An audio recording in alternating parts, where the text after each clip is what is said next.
Hi everybody, this is Daniel here. Welcome to episode 27. It's All Semantics live at LingFest. You're listening to the audio version, but there's also a video version. And if you watch it, you'll get the following advantages. Number one, you'll get to see us and our reactions. Not great. Number two, you'll get to see Auslan interpretation by Kristi Filipich, which is actually super good. And then number three, you'll get to see the chat messages, selected ones that come up from our Patreon listeners throughout the show. They provide an interesting commentary, error correction, and fun subtext during the show. So if you want to check out the video version, go ahead. The link is in comments. But if you are a firm listener, then you're in the right place. Thanks to our patrons. Thank you for listening, and enjoy.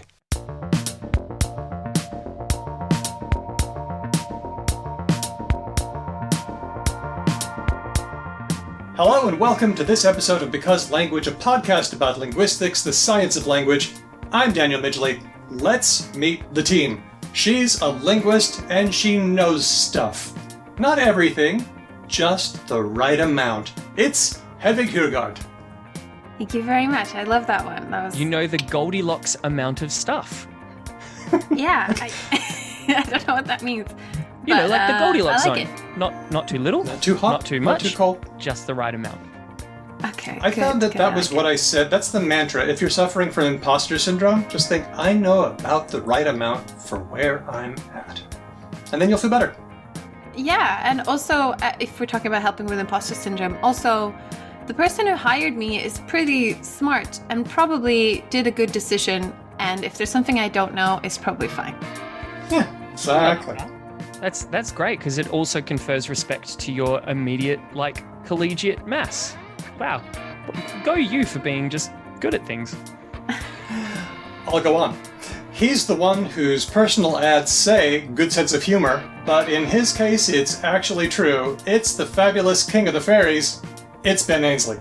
I feel like I got so shortchanged this time around. You never like my intros. A super nice one, and you were just like, yeah, this guy's a bit of a dick, but not too much of a dick.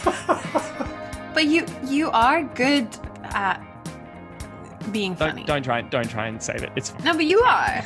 You're naturally that. This is what I tell people. You should listen to us, because sometimes Ben's funny. We're Because Language. Yes. Sometimes really is the key modifier there for all of the people who are seeing the sausage be made this time around, which I suppose it's about time we actually talk about the bizarreness of this particular permutation of the show, shouldn't we? I guess so. This is this live episode is part of LingFest, and we're very glad to have supporting us Kristi Filipich, our wonderful and indefatigable Auslan interpreter. I really enjoyed watching Kristi pause for a second when you said indefatigable and just kind of look at you with the look that just kind of... I've never seen a loving fuck you expression before, and that is exactly what I just saw. We're also very glad to have in attendance a number of our dear patrons who support the show, who give us great questions and ideas, make it possible for us to keep the show going, and are just heaps of fun to chat with. And you form a great part of our community, and we're so grateful to have you here. Yay! Yeah, it's very interesting. So during this show, everyone's live on the same call, and there's a chat, so we can see people react to things we say while we're talking. So I don't know. We've never done that before, so it might make for an interesting show. For instance, one of the most recent comments I've just seen, because I'm wearing a crown of fairy lights, because people could actually see me this time around, is that I can now go by Titania, which is a great Shakespeare reference, and I heartily endorse you guys using that as my nickname from now on. Wicked. Okay. Great. Titania and I are coming at you from Whadjuk Noongar country, and we want to take a moment and acknowledge the traditional custodians of the land, pay tribute to Aboriginal leaders past, present, and emerging. Hedvig, do you have any information on... There's nothing really equivalent where you are. You're in Leipzig. There's nothing equivalent, really. All I can say is that, because I went on a city tour of Leipzig, that Leipzig and many other German cities that end in "ik" used to be dominated by Slavic people hundreds and hundreds of years ago. Same with the neighborhood I'm in, Stötteritz, Plagwitz, all of them. So I'm in the east of Germany, so we have Leah says the indigenous population of Leipzig is called Reichsbürger. That just sounds like people living in cities. But anyway, but Europeans don't really tend to do that. I think it would be more important on like minority indigenous land like Sami land in Sweden. But this custom of paying tribute to the land you're on, I have mainly encountered in Australia. I've seen people talk about it in North America, but it's very Australian. I like it a lot. Cool. Later on, we are going to be taking your questions and maybe even your words of the week, so get those ready. And also, we'll have a big announcement at the end. Don't get too excited. It's a very silly announcement, and it's about something silly, so don't worry. Okay. What a showman, ladies and gentlemen. I've got a big deal, but don't worry. Actually, don't get excited at all. In fact, pretend I didn't say anything. It's kind of dumb. Okay. Are you ready for our news? Bring it on. Yes. Yeah. I'm at this point, I'm not even doing the shepherding stuff because I'm just so bedazzled by Auslan, obviously, as I always am, because I find it so amazing and visually compelling, but also all of our people talking. So if I'm not doing my normal job of being like, what's happening next? Just remind me, because I'm just like I'm just following the chat. Yeah, exactly. Yeah, speaking of the chat, they're all saying where they are right now. So we have people in Canberra, Ngunnawal country. We have Skåne, which is Sweden, Belgium. We have some people in Germany, various places. We have Denmark, South Korea, Los Angeles, Tokyo. I don't think I missed anyone. But yeah. New Zealand, crack ahead Washington. as well. Oh my God. Sorry to jump in. We should also acknowledge that there is a fifth person involved in this, which is our wonderful technical support operator, Drew. And I mentioned that, or at least I was reminded of that, because I saw a comment that said patrons can't necessarily see Christy, our Auslan interpreter. So I was just wondering if Drew could sort that out. Maybe. I don't know. Yeah, Drew, can you see? Are you in gallery view? Can you see everything okay? Drew is on it. Because of course he is, because he is a top flight assassin type Jason Bourne character when it comes to technology. Love you, Drew. We are there. Hey, Daniel, what's going on in the world of linguistics this week? We are going to do the news, but this time in the form of a game, and this game is called Real News or Fake News. Oh, I love this game. I thought of getting our patrons, our audience to vote, but we're doing that a little bit later, so just you feel free to keep track of your score in the chat. And this is going to be between Ben and Hedvig. Here we go. Yes. Come on. Number one. Come on. Okay, real news or fake news? The latest Unicode character set includes an official sex emoji. Fake Real news. news or fake news? Okay, What do Ben you says mean, fake news. sex emoji? Like an image of like two little people? What would that look like? Or like Sex looks a lot of different ways, doesn't it? or like sex at birth, like that kind of thing? There's a lot more than just P and V, right? Listen, Hedvig, you're clearly stalling. I don't understand what it is. Wait, no. True. Oh, going against. Okay. Well, the answer is no, it's fake. I just made it up. But a sex toy company is proposing one. Sex toy company Lelo, Lelo, is proposing an official sex emoji. They've also launched a petition on change.org. No longer would we have to rely on peaches and eggplants. It could be something a little more direct. I mean, what lies behind Unicode's somewhat puritanical stance around this stuff, right? Like the Unicode is a very sanitary space, for lack of a better phrase, by like Eurocentric Western standards. It is quite American, yeah. I think is the short answer. But just throw all of USA under the bus. Western and well, they tend to be a bit more puritanical. Well, they went over there for that reason. I a while ago I was trying to understand why the often called Australian Indigenous flag wasn't among the flags, and that the answer to that has to do with the rights of the person who made the flag and not to do with Unicode. Right. But it made me dig through like why Unicode decides on certain emojis and not. And the feeling I got from reading lots of documents was that they were exhausted and overwhelmed and didn't want to be in charge of everyone's pictures I anymore. was telling this to my students the other day because we were studying emojis as a form of like visual communication. I was like, yeah, one of my friends who was like hell smart about linguistics and stuff basically is like, they're tired and they don't want to do this. I don't want to do this anymore. Yeah. And they want people to switch to GIFs or these like sticker sets that you can get in chats. Instead of their emojis, because they've now found themselves in charge of, like, for example, there's only 3 sides of the globe that are shown. You can't get one with like mainly the Pacific Ocean, and they haven't probably put in like a lot of thought into that. That's just happened to be a thing they decided, and now they have to like argue on all these distinctions, and they don't want to, and they have to get flack from people like me who hasn't looked up why the Australian Indigenous flag isn't on there. And yeah, it's just, they don't want to do it anymore, I think. We're tired. Yeah. The problem here is that Lelo has not specified what the sex emoji should look like. And this is not how it works. You can't just shout at Unicode to make one. You have to do the drawings. You have to submit them. So I think this is pretty clearly a ploy for attention. Yeah, I would like which it. we just to be clear, I think in the sort of graphical representation of the things that we want to express, sex is obviously, like, we're all sex positive people. We would like a way to do that. Having said that, though, part of me kind of feels like that classic, when you have restrictions, you are more creative, kind of whatever, the Brian Eno school of thought of creativity. Yeah, like there is a funness around the 3 water droplets and the eggplant and the peach and, you know, all that kind of stuff. The taco. The one I found out about recently was the Italian gesture. Sorry, I'll do it sideways. The Italian gesture emoji. And I was just like, oh, no, the that one. The hand. Yeah. By the way, eggplanting is a term that's arisen in the last month. Eggplanting is a common mistake. It's sending someone an eggplant before the relationship is ready for the eggplant. And I like that. I really like that. Common mistake. To be clear, I don't like the act of doing that. I like the fact that it has a name for when you've misread the situation and you just like cool all the temperature down. You just show bad judgment. Okay, so 1 for Ben. Keep track of your own darn scores. Number 2, real news or fake news. A U.S. court has told attorneys to stop using the Garamond font. If you're not aware, it's a serif font, and you're not supposed to use it if you're a lawyer. True or false? I am going to let Hedvig answer first because I jumped in last time.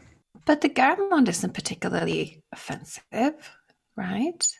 I've seen it. I think it's very stylish. I'm also surprised that they are forbidding. Why aren't they saying you can only use Arial and Times New Roman?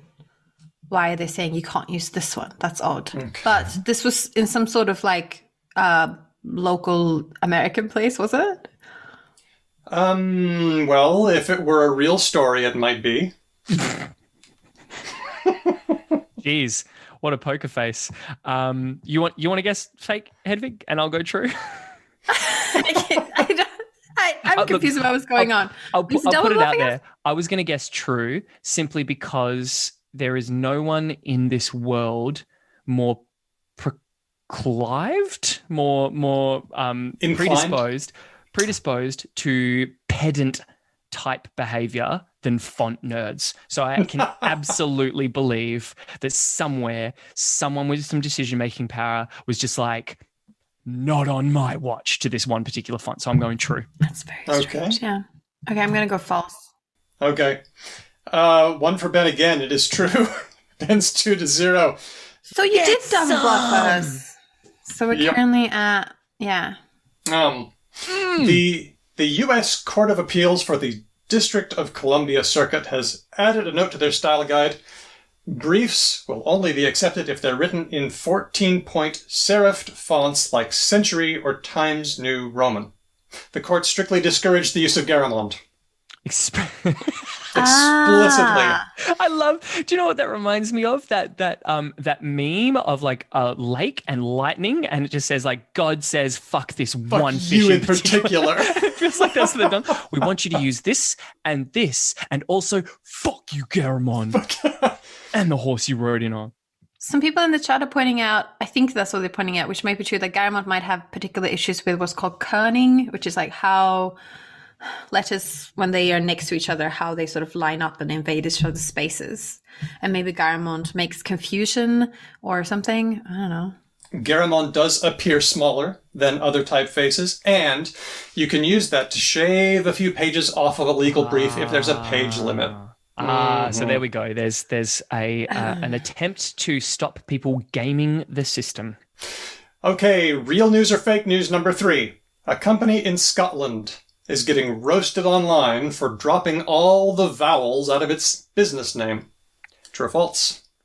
I would assume false. I'm going to go with false on this one simply because I have seen like infinity, like alt rock band / pop artists drop all the vowels from their name, and like not only does no one get up in arms, but people are like, oh my god, have you heard churches? Oh my god. Like, yeah, but we're talking about Scottish people, and they have tall poppy syndrome just like you do. Hey, Adebisi Shank comes from Scotland, and they're awesome. Okay, so Scottish people make good alternative music as well. No, I'm sure they do. I'm just saying I could see them thinking that something like that is phony. I'm still going to go with fake. Okay, I'm going to go with true.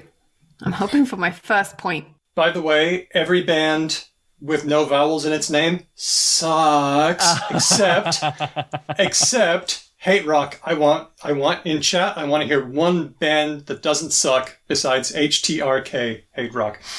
Okay. If you count Y as a consonant. Oh, I love that the first suggestion that came into our chat was Grinder. I'm like, represent. I love that. It's true. Yes. No. I got a point. Standard Life Aberdeen has shrunk to 5 letters. ABRDN. Aberdon, or perhaps a burden. It does seem to be like that Grinder Tumblr thing that's kind of played out, don't you think? Yeah. I think it's past. That's exactly what I thought it was. I'm surprised they're getting roasted, though. I've got to be honest. Not because I've started a business that has dropped its vowels and I'm like low-key hoping I don't come next or whatever, but more just...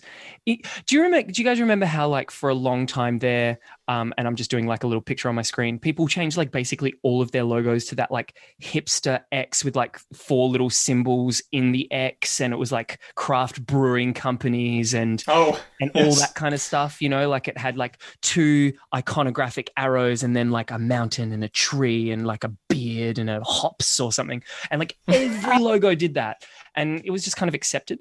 I don't even know what hops looks like. It looked like a little they kind of look like a little strawberry but with wavy lines, like an umbral. They look like a strawberry with scales. Yes, that is a great way to describe it, actually. A strawberry with scalps, as my partner and I would know from farming lots of them in Stardew Valley. Strawberry armor. Cool. All right. Who got that one? Was that you, Hedvig?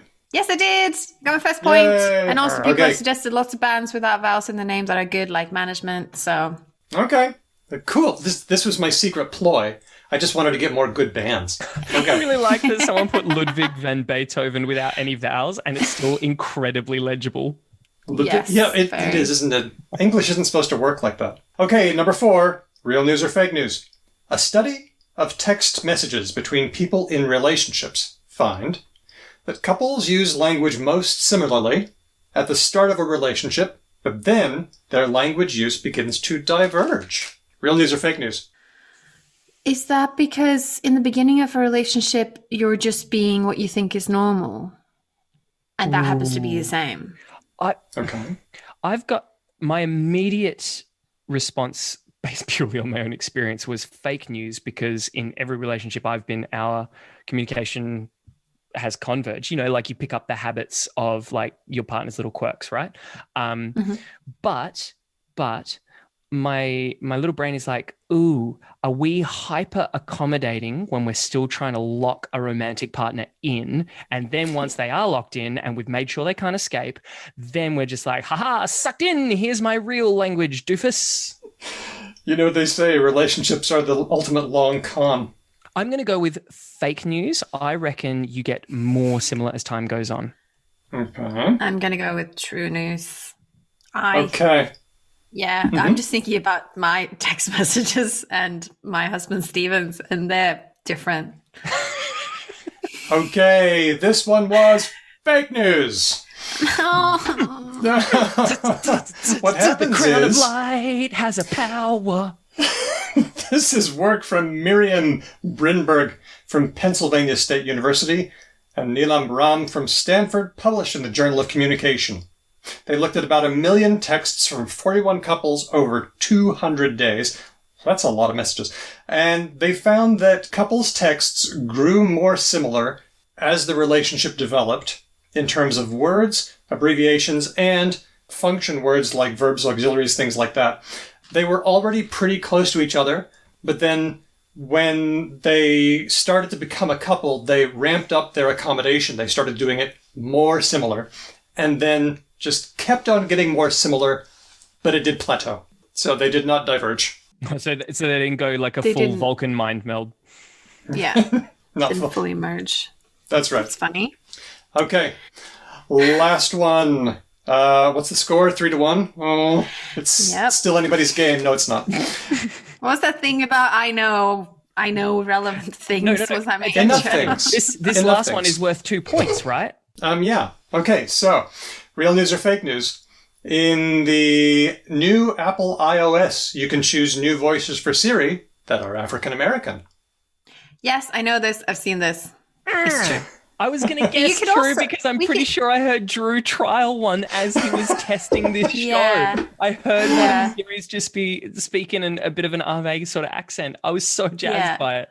You're supposed to Yeah. forget that, though. Yeah. Well, let's hear it, Drew. Can we have the file? Hi, I'm Siri. Choose the voice you'd like me to use. Hi, I'm Siri. Choose the voice you'd like me to use. It's so good. Okay, love it. so, So that was voice subtle. 3 and voice 2. So, the funny thing about this is that all the media that I've seen has been very coy about saying that this is African American. Like, nobody is saying, oh, Black Siri. Nobody is saying this. I see users on Twitter saying it. Yeah. I saw like a black man on Twitter saying, "Is everyone hearing what I'm hearing? I think I'm hearing this." But Yeah, I think yeah. Daniel's point is that like official outlets are being very sort of circumspect. Extremely. Even Apple's being a bit coy. Like, I found the page for Apple and it says, in English, users can now select more diverse voice options, which kind of gives the Why? game away. Why do you think they're like? Do you think they're sort of like afraid of the optics of just coming out and saying there's a Siri with a black voice? This Both is what male and black female? people sound like. Well, black people sound a lot of different ways, Oh, okay. So they're Yeah. just almost Yeah. being sort of like cautious around that. which is good. I guess so. Yeah, it's up to black people to call it Black Siri. I guess. So you can make your own call. You can decide whether to award yourself points or not for that last one. Oh, Kitty also mentioned that there is an Indian accent as well for Siri as now. Ooh. Cool. So there are options. If you want your phone to be, sound a little different, why not give it a shot? One thing I like about this is that it's very good for, I think, black voices, African American voices, to be relied on as a trusted source of information. I think that's really positive. Heck yeah, absolutely. I want everything in my life read to me by either Morgan Freeman or Octavia Spencer. 100%. All things. Okay. All the time. And that's real news and fake news. Well done to both of you. We tied. Yay. We tied. Yay. No, because you Yay. also guessed the same. We didn't tie. It's fine.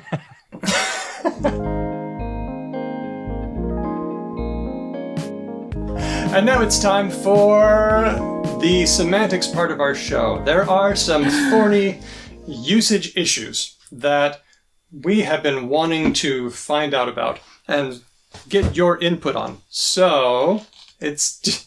No, Leah, not like is cereal a soup. Don't even start me. I'll go there. Is a hot dog a sandwich? Triggered.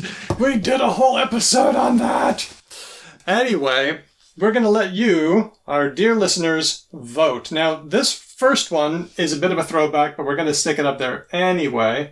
Here we go. By the way, I've set it so I can actually see their faces as well. So I can actually see your faces on my secondary screen. So Daniel, Okay. why? Why, Daniel? It's time for you to vote. It's a hot day, so thank goodness for aircon. But now it's a bit chilly in here, so to make the room warmer, I'm going to turn the aircon. What are you going to do, Ben? Let's see if you still agree with your old self. Should I vote as well, or should I stay out of it? Obviously, you're welcome obviously, I voted. obviously, and I really hope I am as fervently arguing the same point that I did. You obviously turn the intensity of the device which is making things cold down in order to make things not as cold as they currently are. Mm-hmm. Okay, so Now, wait a minute. Please You're saying put me out of my misery. Did I say that before? before you were arguing that if you wanted to get warmer, you turn the air conditioning up. That's what you argued a long time ago. But clearly, you've moderated on your very strong views. No, I haven't moderated at all. I've just swung wildly overcompensatory to the other extreme. We got a question if non-native speakers are allowed. Of course they are. Of course they are. Well, there's more than us than them, so Yes, please. Considering Yeah, exactly. like one member of our show is a non-native speaker of English, I think we can probably say yes. yeah. And also the often it calcs the same way into other languages. Okay, I'm going to end this poll. Boop. Everyone's voted, and now I'm going to display the results. It looks like if you want the room to get a little less cold, you're going to turn the air conditioning down. Most people said down, although it was close. Things, as I remember, got a little bit weird if you go the other way and say you want it to be colder. So people were a lot more clear on this one. So this was the extra weird case, and I think the voting reflects that. And a lot of people are jumping in to the comment section with a really good design fix, which is like, do you want to turn the temperature up or down, right? Which is just for a split cycle system where it can be both a heater and an air conditioner is just a very good way to do it, really. Sure. Okay, let's go on to our next one. Dude. Okay, this one is a couple of them. First of all, it's Saturday. If Daniel says, let's get together next Monday, when is that? In 2 days or in 9 days or not sure? Okay, so if I say, let's get together next Monday. But now, I could also, in part 2, say, if I say, let's get together next Friday, when is that? In 6 days or in 13 days? Okay, so we'll give you a minute. And by the way, it's okay to raise your hand and maybe we can patch you in if you think you have a really good argument for one or the other. Oh, I feel so strongly about this.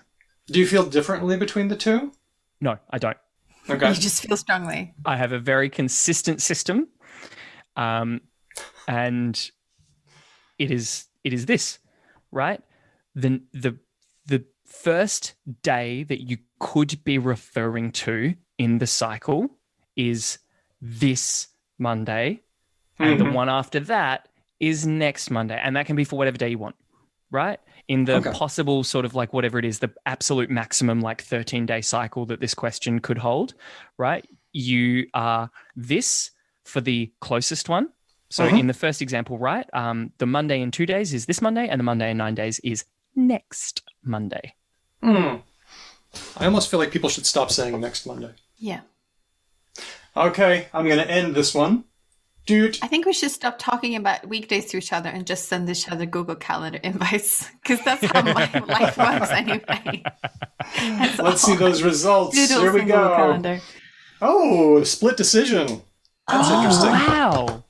That's But really you would kind of interesting. expect, wouldn't you? I mean, really? I mean, if I say next Monday, that's kind of weird. I would have just said Monday if I had meant the one coming up, right? Would you? Whereas, let's get together Monday.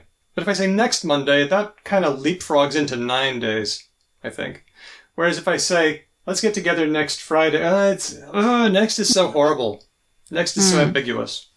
We should just say oxt.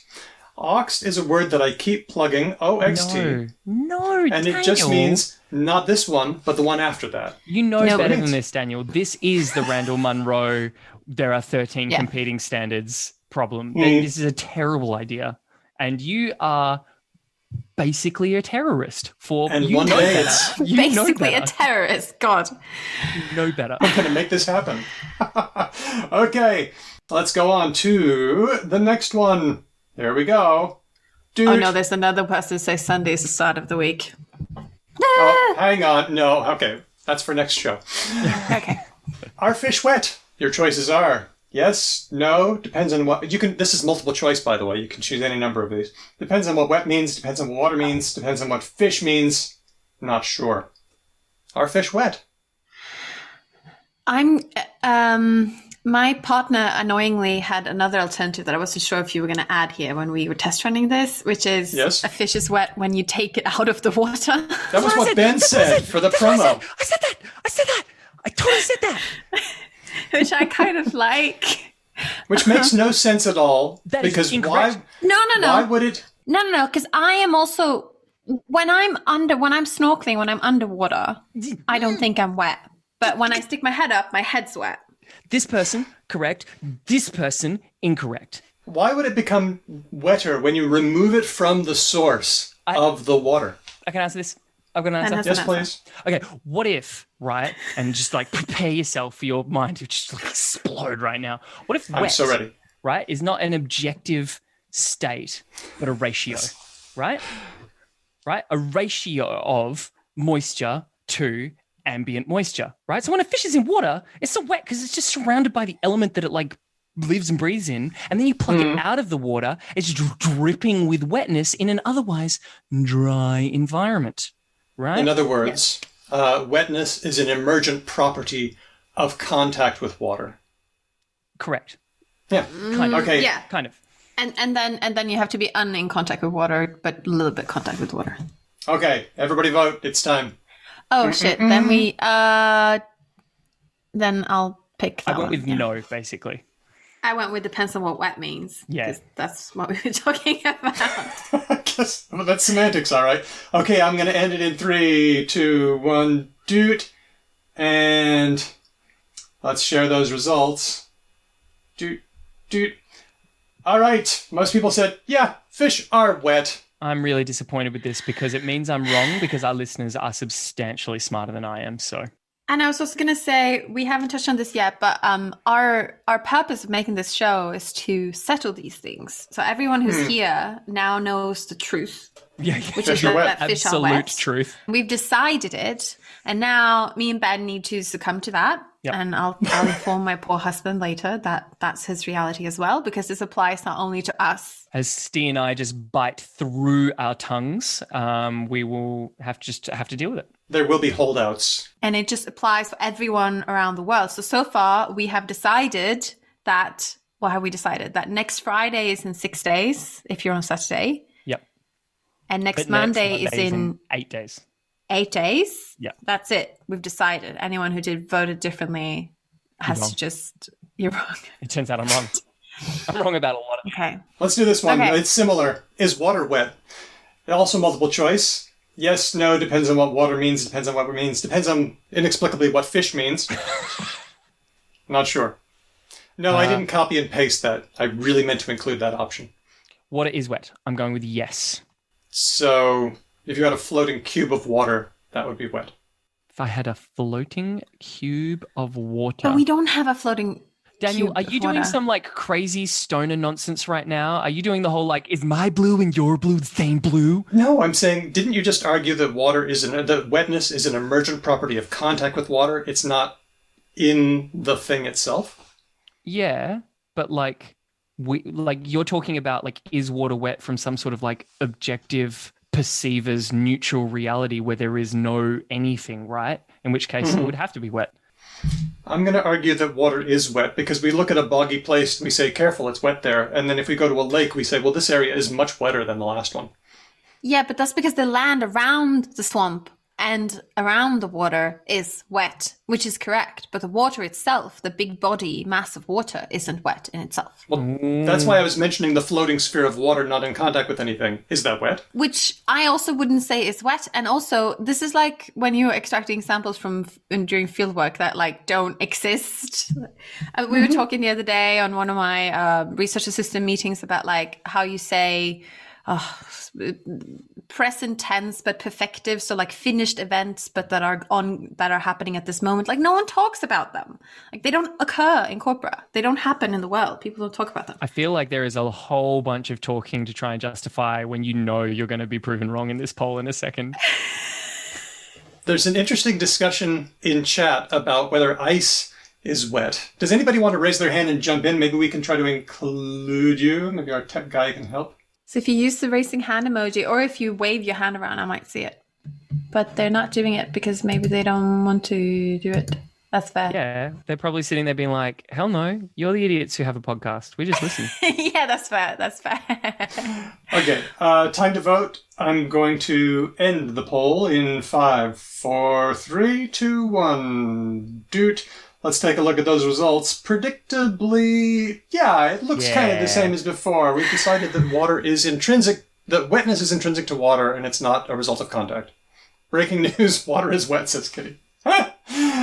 Okay. You heard it here first, folks. Not true. But I'll submit. In a related note, can the sky be deep? Yes, no, or not sure. Ooh. Think about it. Does it have depth? Is it deep? Water can be deep, but what about the sky?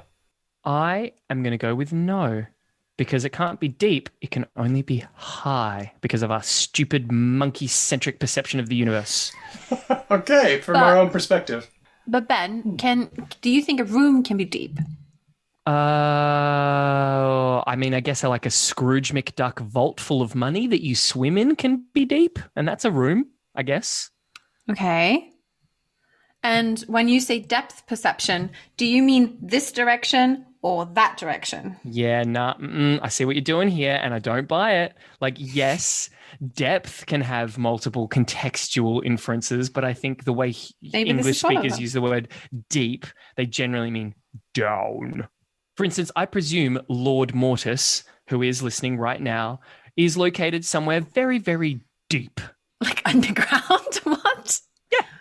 What? Okay, interesting. Because a person who has the moniker Lord Mortis is not someone who's just like floating on the Jovian moons, right? Like it's a deep name. Invisible oranges. Invisible oranges. I love it. I just love when someone pointed that out to me and I was like, oh my God, metal fans totally are holding invisible oranges. It's so good. Okay, I'm going to end this soon, but it's a squeaker, so get your votes in now. Okay, in 3, 2, 1, doot. And let's see the results. By a whisker, the sky can be deep, but boy, are we split.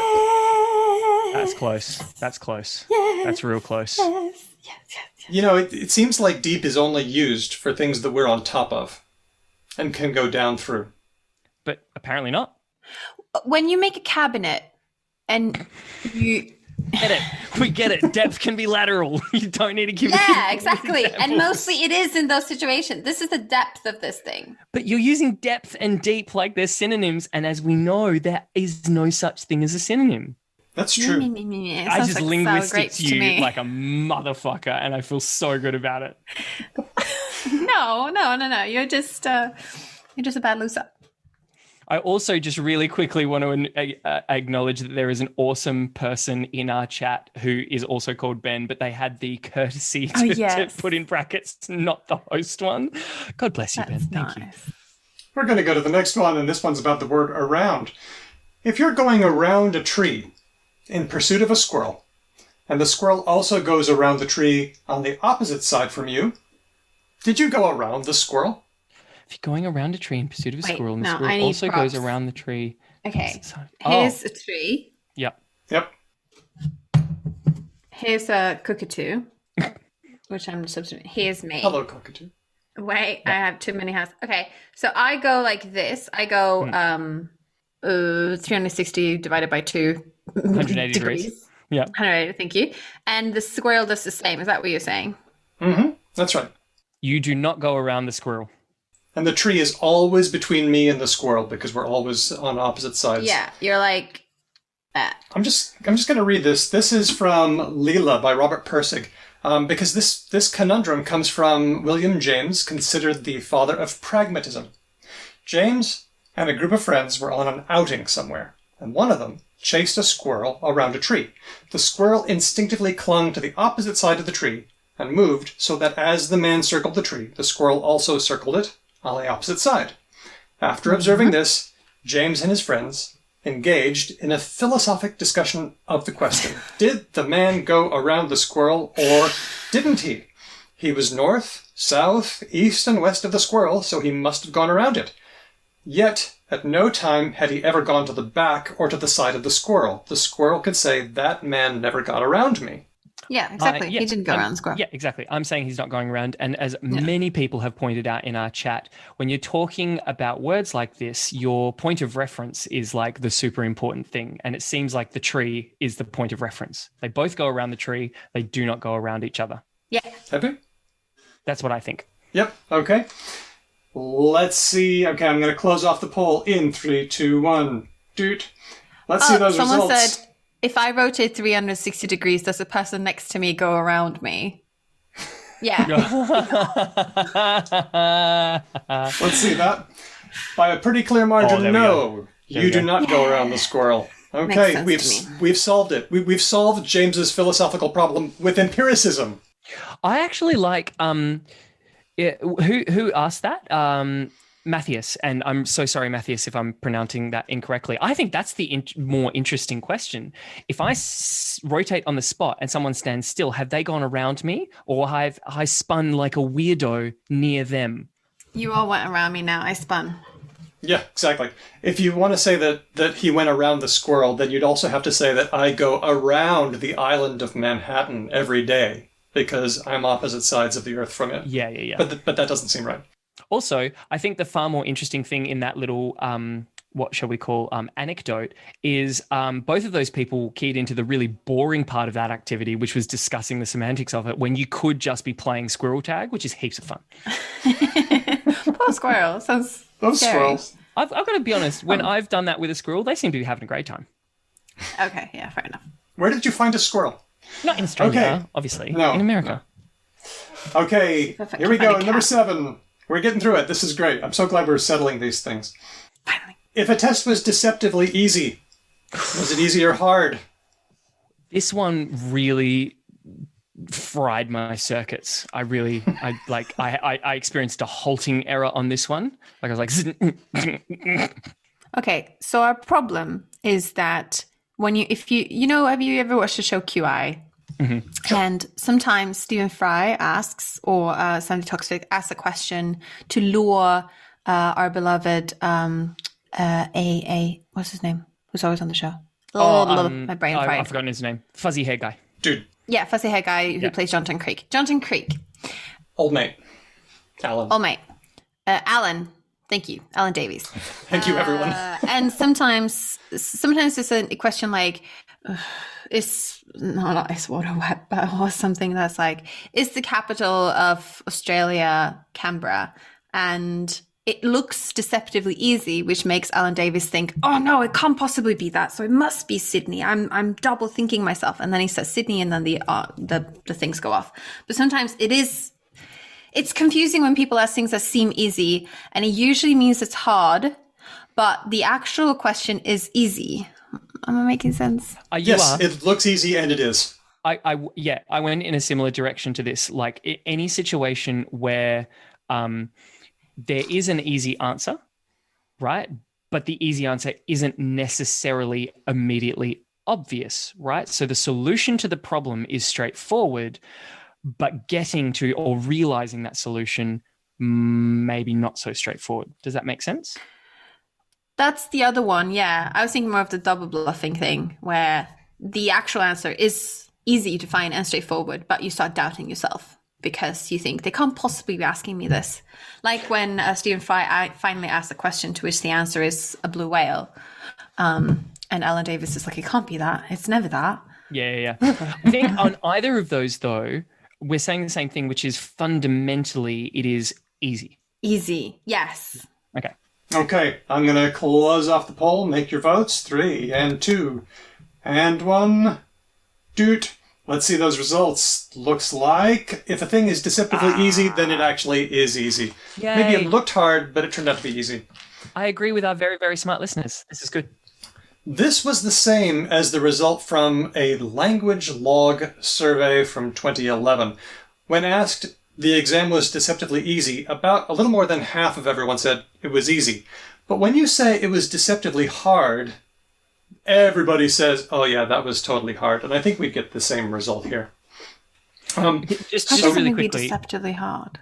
This reminds me of, has anyone here ever been doing like an MCQ, a multiple choice quiz, where you've had like 5 of the same answers in a row? Like you've gone D, D, D, D, D, and then the next one is also D, and you're just like, Can't be. That seems weird. Yeah. Really, it activates my cortisol levels like so few things can. Yeah. So the thing about a question like this is when you have terms with a positive or neutral valence, like easy or simple or kind, it's a little ambiguous, but it leans toward being simple or kind or easy. But when it's negative, it tends to be negative. So deceptively hard, deceptively ugly, those things tend to be hard and ugly and so on. Much more straightforwardly. Okay. Let's do it. Thank you. We're getting through these very well. And now... solving all the problems. Yep. Here we go. Oh, there's 2. This is a twofer. Number 1, if somebody gets electrocuted, did they die? Yes, no, not sure. And then, did the teenager in this headline die? Teenager shot in home invasion. Okay. Now, I know that in our promo, you both said no. Electrocution is not dead. And I checked with my partner doctor, Aisha, who is currently in this show, and she said no. So as with all things in my life, I just defer to her judgment, basically. It's very smart. But do you want to expand why she might have said that? I mean, if she would like to, she can give her answer. I don't want to necessarily answer for her. Do we have an Aisha actively listening? She might actually be in the toilet. I'm not sure. Do you think it's turned off her video for a second? No, there she is. No, I did turn it off because I was stuffing my face with tofu and I thought that might not be the best look. But I was listening. So what was the question?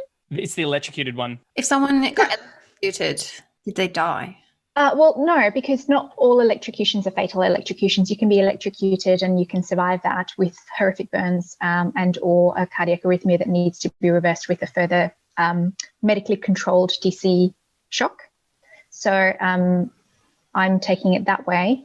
But hey, it's a linguistic podcast, so it could be that I'm completely misinterpreting. Can I ask a follow-up question, which I didn't actually, this is not me doing like a little bit that I rehearsed or anything. This is just a thought that's occurred to me. So clearly there's a threshold for being electrocuted, right? Like I've touched an electric fence and it hurt, but I didn't get horrific burns or a cardiac arrhythmia or anything like that. So is there a certain sort of gradation of like electric shock, electric something, like how far it has to go through? Exactly. So we have a lot, in Med we have heaps of terms and they all tend to be graded. And it's true of many different types of syndromes and types of illnesses. And we love grades either between 1 to 5 or 1 to 3. And my understanding of shocks is that it's sort of mild, moderate, severe. It's just, the way that we grade it. So for you to be considered electrocuted would need to be moderate or severe, which would mean that you would need to not just have had an experience, an interaction with the electricity that left you just with a bit of a fright, but actually have either caused burns and or cardiac issues, cardiac arrhythmia. So we can say with certainty that if you've been electrocuted, it's a really bad fucking day. My sister got electrocuted when we were little. She touched a globe that had a light in it and a radiator, and they weren't properly earthed, and she got an electric shock through here, which is terrifying. And she was like 6 or something at the time. Yeah, they rushed to a hospital. She was fine. It was terrifying. But still electrocuted. I would argue, yes. Okay. But I don't think we, in Swedish, don't have the word. We just said electric current went through her, as far as I can't. In classic Swedish style of just like, I'm going to combine all of the relevant words into one single word. 3, 2, 1. Dude, does it change your answer if I say that the etymology of electrocution is electric execution? Like you actually got executed? Right. Does that matter? Or not? I mean, yes, but why can't you guys all just say electric shock went through her? Solved. Let's see the results. No, everyone says, most people say, nah, you didn't die in either case. Oh, I notice, however, that not dead on the number 2, the teenager shot in Home Invasion. I feel like that one is a little more ambiguous because... Clearly, it is by our survey. Or more toward the dead... I was thinking more toward the dead side, and the reason I thought that is because think about your Gricean maxims by Paul Grice, Grice. We're always guessing about what people mean, but also why they're saying it. And if it's in a headline, then it tends to be serious, and so our brain takes the more serious interpretation. Oh, he was shot and killed. Yes, but same thing, if he was killed, why isn't the headline teenager killed in home invasion? I'm also going to, just to really make this tiny micro bit super medical, bring up another thing that Aisha's told me in many of our conversations, which is that unfortunately, based on the just horrific prevalence of gun trauma in the United States, doctors are getting really effective at getting people to not die who have been shot because they've had just a truly heartbreaking amount of practice at it. Okay, good. let's go on. It is good. Okay, another annoying one, and this one is bi-weekly. We're thinking of having bi-weekly episodes. How often is that? Is it every 2 weeks or is it twice a week? This always does my head in. I never know this. Or every 2 weeks for podcast episodes, but my answer might change for something else. Or twice a week for podcast episodes, but my answer might change for something else. We're not sure. I think twice a week. That's where I go with it. Twice a week. What? I just voted every 2 weeks because that was the obvious answer to me. This is not good. And we are bi-weekly. Don't like this. Don't like this one bit, Ben. Fortnightly is one of the choices. It wouldn't be because language if we agreed. Okay. Of course, dear listeners, feel free to weigh in if you... Like, what is what's biannual? Is that twice a year? Yes, this is the problem. There's biannual and then there's biennial. Biennale. Yeah. No, biennial. This is another... Biennale. There's 3 of them. What are the 3? No, because... Biennial. But there's biannual. But then there's the art Venice exhibit. There's the Venice Biennale. Yeah, which I think is a different thing. But it happens every 2 years. The Venice Biennale is like for lack of a better phrase, the Olympics of like displaying art, and it happens every 2 years in Venice, and representatives from each country drop their work, blah, blah, blah. Actually, do you know what? It's not like the Olympics. It's like Eurovision because it's a lot more hokey. But anyway, the problem is that we don't have the same split for bi-weekly as we do for the year, but there are 2 different words. We might be confused about them, but there are 2 different words. But the bi-weekly, I like that this, of all of the things, Hedvig, is the one where you've just been like, this is the correct answer. Sucker fuck everyone else. James has a good point. Semi is a perfectly good prefix. We can certainly use it. Semi-weekly doesn't have the same But semi means both half and sometimes, sort of. That's the kind of ambiguity I love to work with. If I could put that into a work contract. Like, how often does Ben work? Semi-regularly. I like Kitty's suggestion of fortnightly and twice weekly. We got to get Americans to say fortnightly. Good. Yeah, fortnight is like a wonderful, wonderful usage turn, 100%. Okay, we're going to end this one, dude. And this one turned out pretty ambiguous. Oh, damn. Oh, no. Twice a week has the edge. I think that one's still 50-50 for me. Now, no. That one is excuse me. No. You did not sell us on this narrative that we were going to if it's close, it doesn't matter. There was some close ones before, and you were sucked in, everyone. This is what the answer is. So this time, right, I was right, and you guys were wrong, and you just have to deal with it. But see, I have to sell this to the larger linguistic community now. And if I have that kind of, is it significant? To use a phrase that I know is hated by so many people, Daniel, that sounds like a you problem. I'm willing to give it up. I'm going to go with Kitty and start saying fortnightly and twice weekly because I think that's better. Just nobody say bi-weekly. Stop saying bi-weekly. Just say semi-weekly, fortnightly. Just say something else. It's like with next weekend. Stop it. I love that you are wrong and you are just trying so desperately to keep your head above water on this one. I do not have a dog in this fight. I do not vote. You clearly do. It's any dog but this dog that won. I just want to end. I just want the pain to end. Because you weren't barracking for one particular thing doesn't mean, as we said earlier, that you can't do that, like, fuck this one fish in particular meme. I have no feels. Yeah. I have no feels. Let's go on to our last one. Oh my gosh. Ooh. Here it is. This one's tough. This one's coming to us from Lane Green on Twitter. Here we go. If a square object is 10 meters square, how long is each side? Try to go with your feels. Is each side 10 meters or is each side 3.16 meters, which is the square root of 10? We're not sure. In Australian usage, I think I feel very comfortable in saying if a square object is 10 meters square, each side is 10 meters. And if you were to say an area was 10 square meters, every side... Well, actually, it doesn't actually matter what the sides are as long as one by the other equals 10 square meters. Mm-hmm. Yeah. Let's see if that changes the votes coming in. I didn't vote that way. I voted as square meters 3.6 because that makes sense to me. And I did add the justification at the start there that is 100% Australian usage. I don't know how other English users might roll with that, but that's definitely how we use it in Australia. Yes, I am with Law Mortis. I voted too early and Ben convinced me of the other thing and I can't do it. So add 2 votes for me and Law Mortis on... well, I know that I should have voted for the number 1 option, and I don't know if... One for Kitty, too. Oh, and Kitty as well. We really shouldn't have voted. We shouldn't have been so sure of ourselves. Apparently, I have a great career ahead of me as like a political leader for deeply petty and completely irrelevant issues and topics. Because I think we always knew that. That's politics. Let's end this poll in 3, 2, 1. Doot. And the results... Okay. Yes. 10 meters. Yeah, you won anyway. Wins. Yeah. So...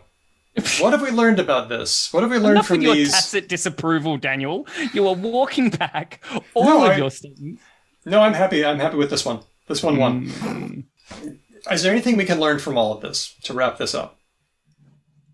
I mean, learn. What do you mean learn? We've decided things. Yeah. And that's great. Yeah, and we all agreed. Obviously, Daniel, the things you can learn is the 10 hardline answers that we've established that are now carved in granite, right? Like Moses on the Mount, and that's what you can learn. Okay, but you can go and look at the transcript of this episode, or watch the video, or listen to it, and you can learn the truth. Yeah, that is what we've in contrast to literally everything we've said on the show up until this point. This is true, and it will never change. Yes. Is there anything that we can take away for other problems besides just these 10? That they should all come to us and we'll do a poll. Okay, I think our listeners are actually much smarter than us, and they are saying all of the right things that Daniel wants us to say, which is like English is very ambiguous, and every language is very ambiguous, and this all is just like I had when I first started my master's study, I had one lecturer in one of my first units basically go, "Hey, do you guys want to know a great cheat code for any question you ever get asked? Just start it with it depends." Oh yeah, it's complicated. It's complicated.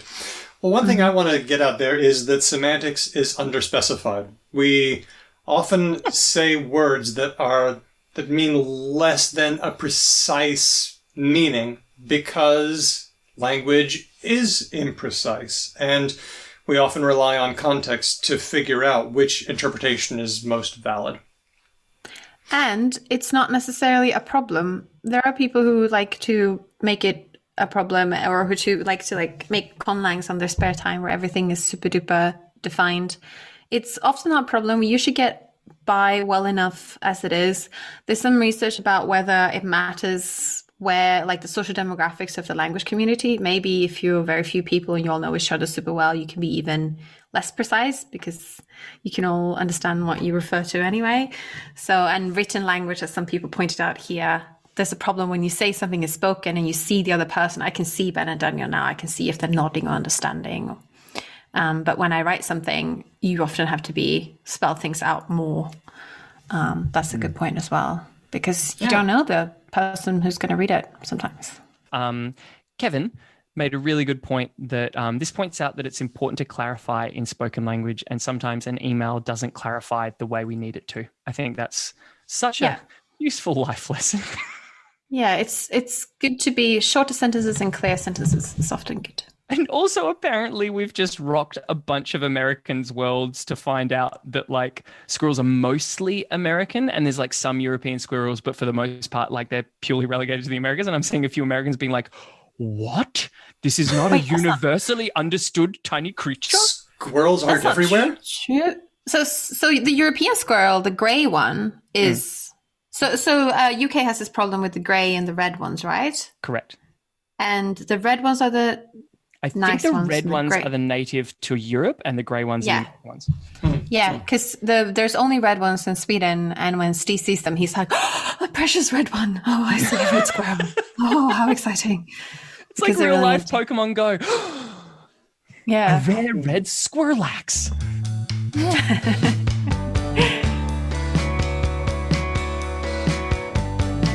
Okay, we are going to go on to our words of the week. Ready?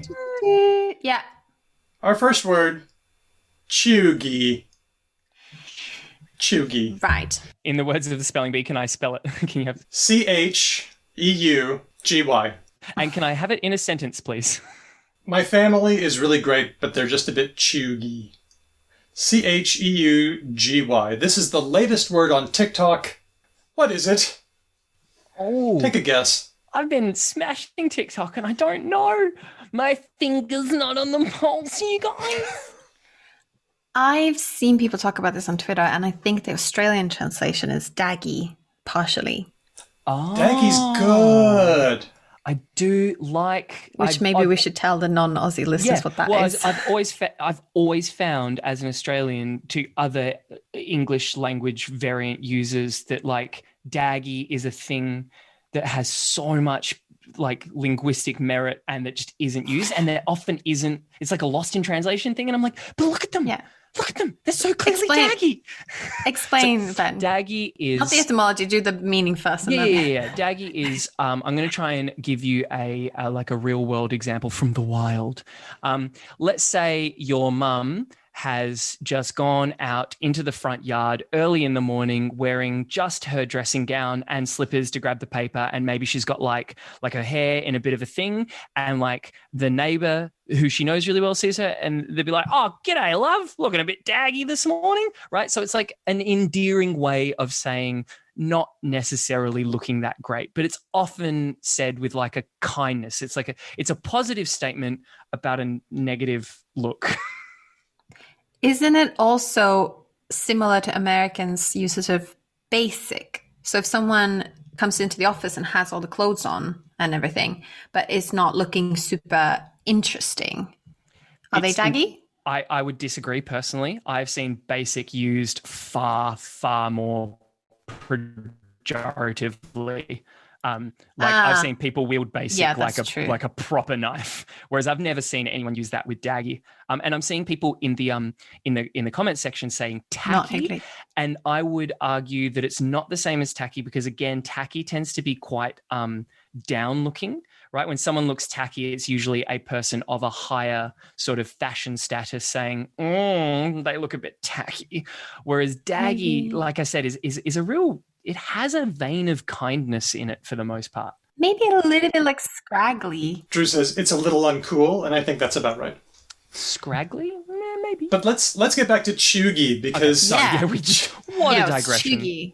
Poor Christy. I'm so sorry. Cheugy is kind of like off-trend.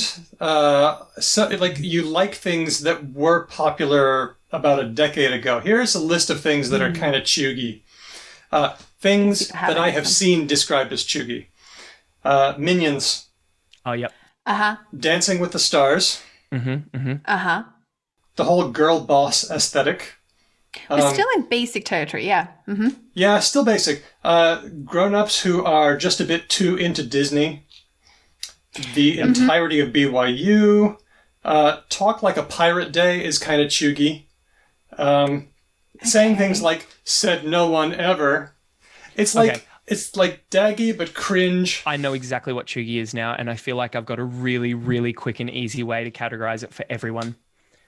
Please. Chuggy is stuff millennials do that they think is still cool that Gen Z absolutely does not think is cool anymore. No, I am the youngest generation. We are the youngest generation that ever existed, and no one will ever be younger than cooler than us. That is the truth, Ben. You can't do this to me. Heavy, just accept it, mate. Our time in the sun has well and truly set. There is a younger, cooler group of people than us. The things you like, just to be clear, the things that you like are mum things. The Gen Z will put like mum in front of it, right? You like mum rock and like mum pop and all that kind of stuff. Yeah. Hedvig's not happy about this.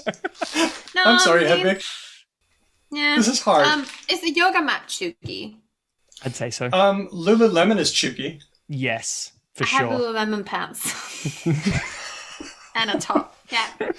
So basically, chuggy is just millennial shit, if we're being honest. A bit boomer, because I don't think millennials went for the Minion memes as much as boomers did. Okay, maybe. Yeah, you scrabble for that life raft however you want. I've started knitting. The way this word came to be, I forge ahead. A teenager named Gabi Rassan, or Rasso, accounts vary, coined it in 2013 when she was in high school. There was a missing word that was on the edge of my tongue and nothing to describe it, and chuggy came to me. How it sounded fit the meaning. Then, her friend Hallie Kane made a TikTok video explaining it, and now here we are talking about it, which makes me wonder, is this one of those things that it is not a thing and that only linguists are picking up and showing to everyone? Way out of proportion to the term's popularity. Didn't former guest of the show point that out on Twitter, that she had asked one of her young people in her presence, and they were like, never heard of it. What? It should be noted, just to get a little bit media teacher-y here, is that part of TikTok's just like raging success is their capacity to quickly and powerfully make and support microcultures. So it's entirely possible that a huge subset of Gen Z is saying this, and then a whole huge subset of Gen Z has never even seen it or encountered it before.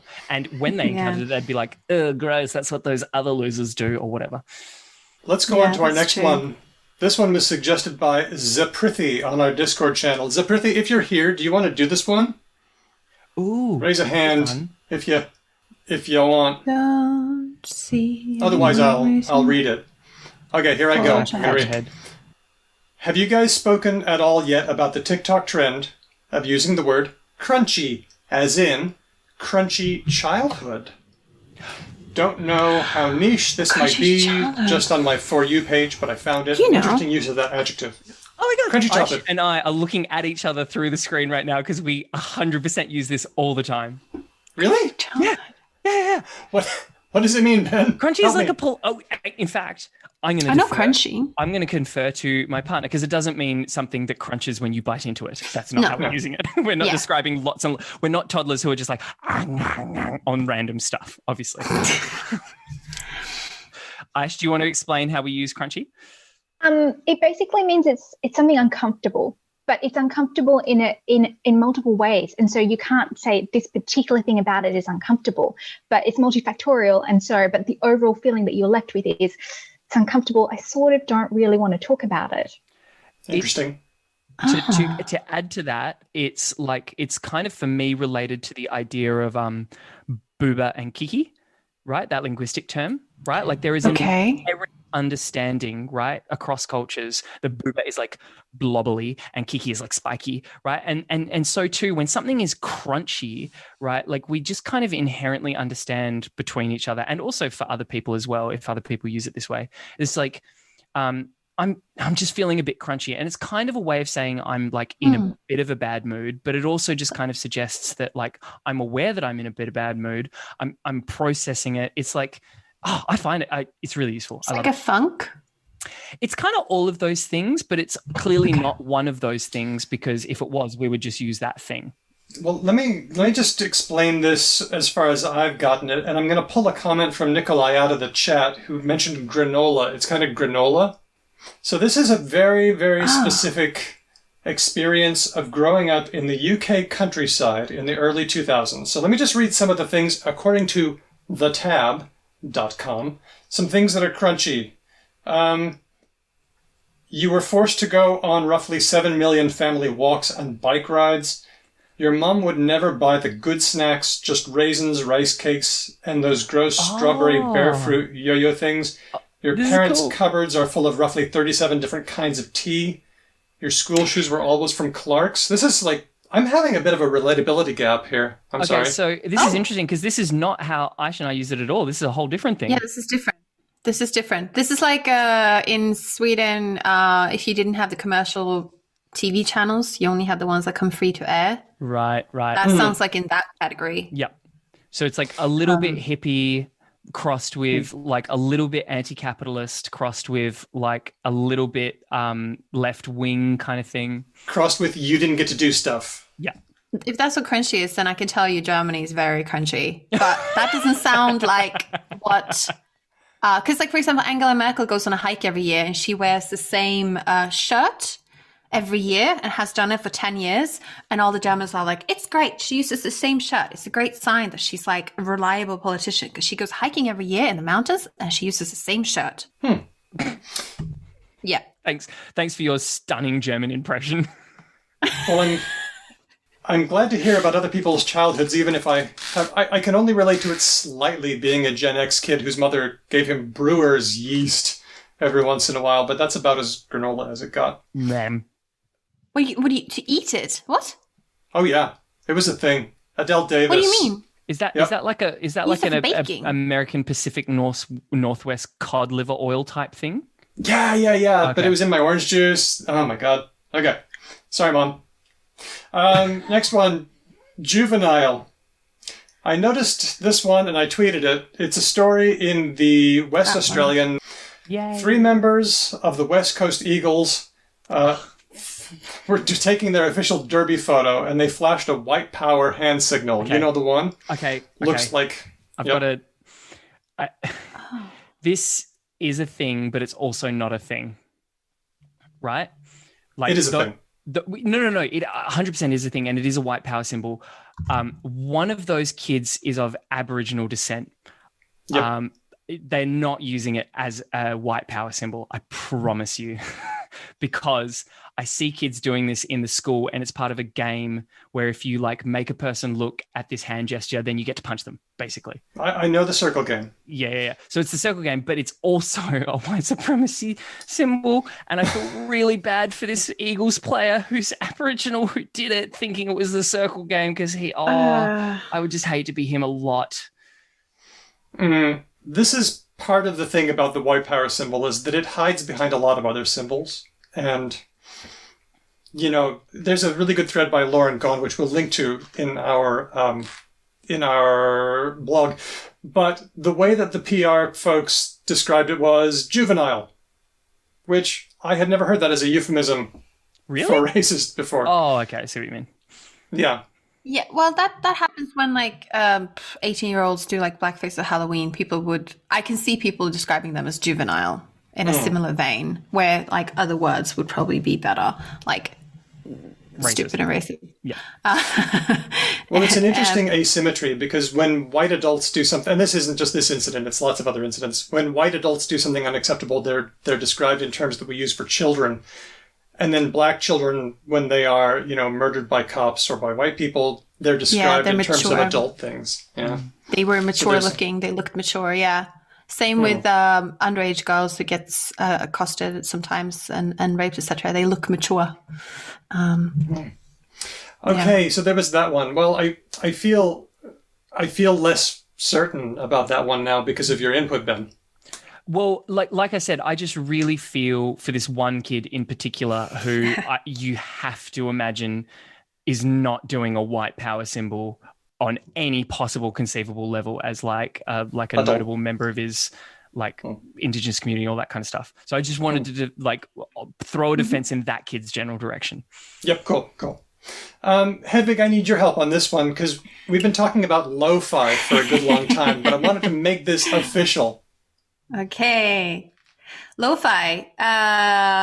It's been fine. So, like, in the early 2000s, to me, lo-fi indie pop would mean that there's a lot of mumbling and a lot of white noise in the background. Like it had been recorded on cassettes and that sort of thing. Yeah. And it was maybe Death Cab for Cutie is a bit, but like there was a Scottish label called Rough Trade that did a lot of this kind of lo-fi.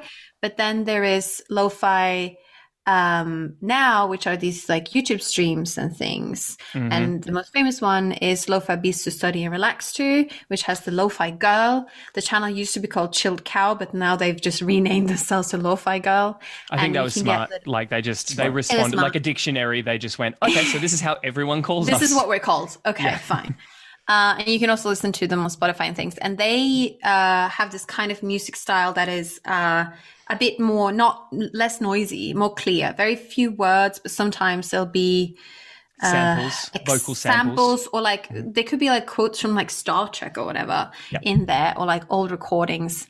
I think if you that there is like a disproportionate amount of melodies from Miyazaki films, for example. Yes, sometimes you listen to it and you go, "Oh, that's a thing elsewhere. That's like totally. a remade things." And it's also popular to do like this artist, but lo-fi. So I can recommend Drake, but lo-fi, which is like applying these filters and genre on them. It's a little bit hard to explain exactly what it sounds like, but it's no longer low fidelity.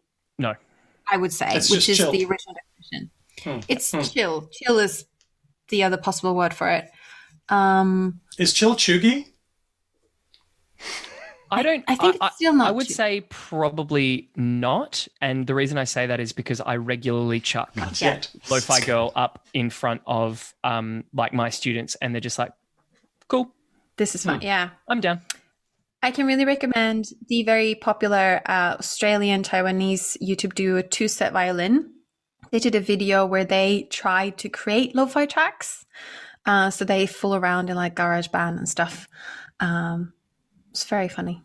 Awesome. Okay, thank you. So, chuggy, crunchy, juvenile, and lo-fi are words of the week. I'd like to throw it open to our listeners if they want to give words or if they want to ask us questions just for a few minutes because we still have a little bit of time. Questions. They were writing a lot just a minute ago, but now they stopped. They're quiet. They're having their own discussion. This is great. I love it. By the way, lots of love for Nujabes in the chat, and I share that love. And what I loved as well when we started talking about squirrels, a bunch of Europeans did a STI and were just like, let me tell you about reds and greys. Mariana asks, Hedvig, what were you knitting? So it's a pandemic, right? We've gotten HelloFresh. We've gotten cats. We're doing the whole pandemic activities, and I've reached knitting. And I'm trying to knit a scarf for Steve. It's just a big old rectangle. I fucked up a bit. I started with 40 stitches, and then I somehow got to 65 stitches, which shouldn't really be a thing. And now I'm trying to down it again. So it also has some holes, but it is my first knitting project since primary school. So made with love. Yeah, no, Steve's like, oh, it'll be lovely, honey. I like it, you know. Why does Steve, who is a mank, all of a sudden have like this weird old lady accent? He's not a mank, starters. And is he from he's Manchester? Boltonian. No, he's from okay. Bolton. But he says to people he's from Manchester because they don't know where Bolton is. Okay. Holly asks, I find referring to family members confusing, like grandmother, maternal versus paternal, sister-in-law. Yes. If you could create English terms for ambiguous family members, what would they be? Just compound, new right? ambiguous terms or unambiguous? Unambiguous. For ambiguous family members. So what do you call the brother? Unambiguous. They corrected themselves. Yes. Oh, yeah. So I'm gonna go with like father mother for like your dad's mother and that sort of thing, right? Or Yes. like Compound. That's what Mum we're and Dad. calling the IKEA system of kinship. Dustin, You said Dustin that, says Ben, you I don't think. want that system. Dustin says No, no. you want that system. It's great. And you can just pile on. If it's your father's mother's mother's mother's, you just say father, mother, mother, mother, mother. Fine. And you guys shouldn't be talking because you have this shit with cousins removed and stuff. It's not only that you have cousins leveling out like that, you also have cousins down. Yeah. And I like removed. Once you understand that removed is great. It's No. only great No. if you have just a breathtakingly large family, right? Like how many kids does every single couple producing kids need to have for like once, twice, 3 times removed to have any kind of relevance? And also, why can't you just say my cousin's son? There's a lot of love for nibblings in the chat. I also Nibblings? love nibblings. Nibblings. Good job, Ace, and Nibblings? nibblings. I I'm use into it. nibblings. What is nibbling? Nibblings is great. I have nieces and nephews. They're my nibblings. I've never heard that before. You haven't? That's so good. I think love I've used that. it on the show. Yeah. This it's great also if you have a singular one and you don't want to say what gender. This You is a say- really good design solution for my partner's nieces and nephews because at first they were just nieces and that was super easy, and then a dumb boy came along and it's just like nieces and nephews. Now we've got nibblings. This is great. I'm so glad. Yeah. I love when problems get solved like this. So it sounds cute. Okay. as well. Let's, we're going to take any more questions that we get and wrap them over to comments for next time. But Ooh, yay. quick announcement. This is the silly part. We are going to find a way to release NFTs of our episodes. That's right. If you want to God. own Oh God, Daniel. the definitive copy of episode 1. Wow. I should have. Do you know the saddest thing? I should have seen this coming because whenever a new platform, no matter how knew this. barren and like unpopulated it is, Daniel jumps on it. And so, like, as soon as NFTs came along, I should have just been like, oh, fucking, of course, Daniel's going to make NFTs of everything. Maybe. Unless it's too silly. I proved it as a joke. And then it's fine. We'll release them as a joke. Like Doge. Release them as a joke. And It'll look be at fun. what's happened now, huh? Huh? Oh my God. We've got 1, 2, 3, 4, 5 of our patrons saying, what? Please don't do this. All I can say, Daniel, is that like you have made us incrementally more adjacent to like Trader Bro douches, and I'm not super comfortable with that, right? Like we are one step closer to the subreddits that say stonks, and like awesome. Okay, Thanks, so Dad. so five of our chat friends have said don't do this, but I only need one to say yes. Okay. Someone said lol what, which could be an encouragement. Let's say thanks to a bunch of people. First of all, our Auslan interpreter, Christy Filipich. Oh my gosh, what a marathon. Christy was supposed to have another interpreter come and relieve her. And I feel bad that I'm explaining this and she has to do more work in the explanation. But I feel like the people who have been using her services need to know this, which is that she shouldn't have done this whole show. Her hands are tired. The poor thing. Are they tired? Are you tired? Yep. Thanks also to Drew Alexander for tech support. Also to Lauren Gaughan and Gretchen McCulloch of Lingthusiasm and all the organizers of LingFest, because this was part of the LingFest festival. We'll be doing it again. Finally, to you, our dear patrons and friends, for supporting the show and helping us do this. And this is where you need to do the thing. Okay. Yep. Have you got the new one? I do. Okay, but Okay. Hedvig, you're up first. Yeah, I'm up first, but I was thinking of getting a cat. Okay. But Do that. You have nice friendly cats, so if you call one, it'll come, right? I'll just go get one. Do you want it? Can you do yours first? Okay, bud? sure. Now, I'm going to go a little bit slowly in this part because I have a lot of names to read out, and names are harder to sign than sort of conventional non-pronoun words. So, Christy, who has been doing amazing work all through our show today, is part of an effort that we do to make our shows available to people who can't hear, which obviously excludes podcasts to that community. So we really want non-hearing people to be able to take part and contribute. And so we make transcripts of all of our episodes. And those transcripts have a sideline benefit, which is that you can search them. So if you have a vague memory of that thing that one time in a show like a billion episodes ago, you can search it up through our transcripts.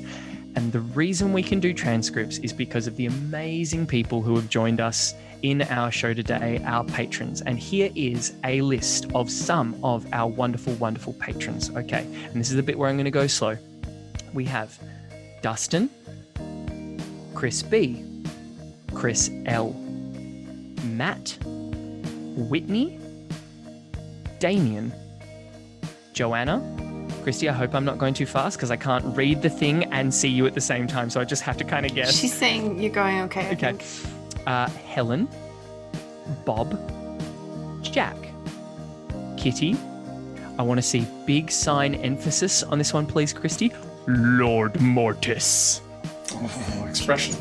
Lissa, Elias, Erica, Michael, Larry, Bin, Christopher, Andy, Mai, James, Nigel, Kate, Jen, Nazrin, River, Nikolai, Aisha, Moe, Steele, Andrew, Manu, James, Shane, Eloise, Roger.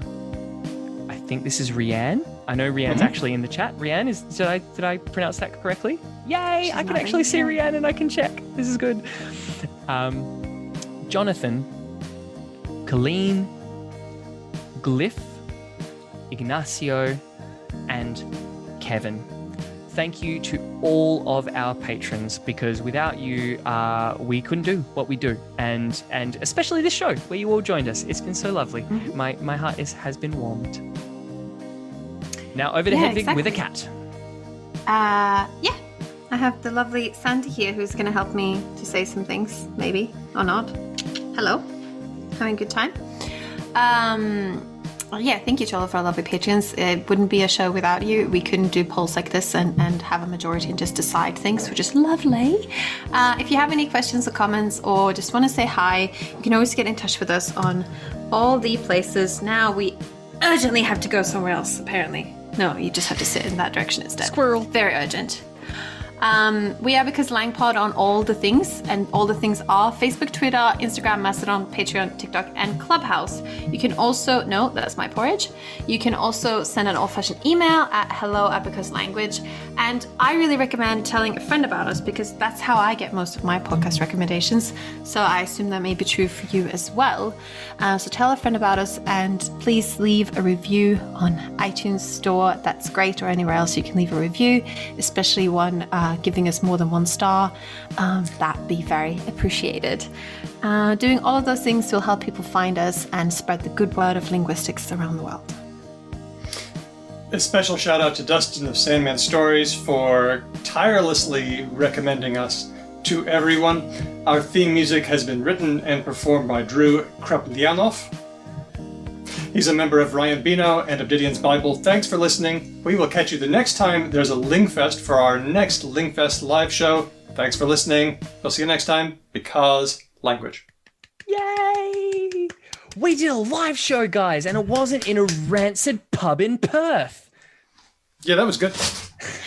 Oh yeah, speaking of Lo-Fi Girl, someone just noticed. Yes, I've put googly eyes on my headphones. Just like Lo-Fi Girl. That's really cool. I like that. I feel like you could, if Oscar Wilde could write like a really interesting screwball comedy about the way social mores have changed in the last 18 months. Like the importance of being earnest, but via Zoom. I can tell that more is one of those words that you've only read, and so... Oh, is that what it is? Social more? Like an eel? Yeah, that's right. Exactly. Right? Yeah. Is it more as in the phonetic stuff? Like a mora? No, that's a mora, but it's. But aren't it looks several like mora amore? Wait, are you guys That's talking true. about the green superhero from Guardians of the Galaxy? No, but That's Gamora. Yeah, right? No, Yes, no, no. You're that's thinking about when there Gamora are as two well. screens and they make a pattern like this. That's what you're thinking of. I actually don't know what the name for What that is. is that? Otherwise, I would like to continue the joke. It's a moire. Ah. No, that's a moire. You're clearly thinking of. Oh, no, sorry. No, I get it. I see where the confusion is. You're thinking of like a very important person who writes down the account of their life towards the end of their life.